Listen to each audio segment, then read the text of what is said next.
क्या बताते हैं? सुखदेव ने 84 भुगती बिना पजावे खरगो, तेरी क्या बुनियाद पराड़ी, तू पेंडा पंथ पकड़वो। सुखदेव जैसे महापुरुष जो परमात्मा पर समर्पित थे, मां के गर्भ से उसको पता लग गया था कि बाहर आते ही ये तीनों त्रिगुणमयी माया ब्रह्मा विष्णु महेश से निकल रही जो रेज हैं, तरंगे हैं, ये हमें मूर्छित कर देते हैं। हमें वास्तविकता का ज्ञान नहीं रहता, इसलिए 12 वर्ष तक वो माँ के गर्भ से बाहर नहीं निकले कि बाहर जाते ही भूल पड़ जाती है। मनुष्य जीवन बहुत ही कीमती है। तीनों देवताओं ने ब्रह्मा विष्णु महेश, क्योंकि यहाँ के व्यवस्थक हैं 3 लोक के, इस पृथ्वी लोक, पाताल और स्वर्ग लोक के, इनको चिंता बनी कि यदि 12-12 वर्ष तक माँ के गर्भ में बच्चे रहेंगे तो सारी हमारी परंपरा बिगड़ जाएगी और ये माता बहनें बहुत दुखी होने लग जाएंगी, बच्चे उत्पन्न करने में आनाकानी बन जाएगी। तब इन तीनों ने आकर के वेद व्यास जी की पत्नी के पास आकर के गर्भ में सुखदेव ऋषि से कहा था कि सुखदेव बाहर आओ, आप ऐसा काम मत बिगाड़ो हमारा, ये परंपरा मत खराब करो। 9 महीने में बहनें तंग हो जाती हैं बच्चे को गर्भ में रख कर, और आप 12 वर्ष तक गर्भ में हो, बाहर आ जाओ। तब उसने कहा कि भगवान मैं बाहर नहीं आऊंगा जब तक आप अपनी इस माया को रोक नहीं लोगे। अब आप प्रत्येक के शरीर से जो निकल रहा है तरंग, इसको रोकोगे तो मैं आऊंगा, नहीं तो नहीं आऊंगा, क्योंकि इनके ना रोकने से मैं मूर्छित हो जाता है प्राणी और उसको ध्यान नहीं रहता मैं कौन हूं, कहां से आया था, मेरा उद्देश्य क्या है। तब तीनों देवता ने कहा भी हम ज्यादा देर इसको नहीं रोक सकते, हमारा शरीर फट जाएगा, ये हमारे बस की बात नहीं। जैसे हम पुण्यात्मा सांस रोकते हैं तो सांस रोकने का कुछ समय ही होता है, हमारे से ज्यादा नहीं रोक सकते, हम मर जाएंगे। यही स्थिति इन भगवानों की है। ये सपने से निकल रही जो रेज हैं, इनके बस की बात नहीं कि रोक सकें ज्यादा से। इन्होंने कहा कि हम केवल इतनी देर रोक सकते, फ्रिक्शन ऑफ सेकेंड। तब सुखदेव ने कहा कि आप इतनी ही देर रोक दो। तब ब्रह्मा विष्णु महेश ने इतनी देर ही सांस घोटा था, तब वो बाहर निकल आया, वो चले गए अपना। उधर से व्यास जी ने देखा, व्यास जी ने पता चला कि 12 वर्ष में पुत्र की प्राप्ति हुई है। बाहर आते, अंदर तो छोटा शरीर था, माँ के गर्भ से बाहर आते ही 12 वर्ष की आयु जितना शरीर एकदम बढ़ गया उसका। तो उसको उठकर चल पड़ा, अपनी और नाल को भी साथ ही कंधे पर रख लिया, आगे काटूंगा इसने।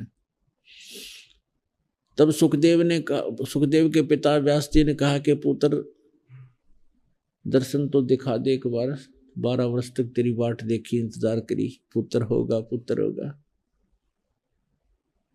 तो सुखदेव जी ने पीछे मुड़कर नहीं देखा, चलते चलते कहा ऋषि जी ना जाने कितनी बार आप मेरे पुत्र बने हो, ना जाने कितनी बार मैं आपका पुत्र बना हूं, ना जाने कितनी बार आप मेरे पिता और मैं आपका पिता बन चुका हूं।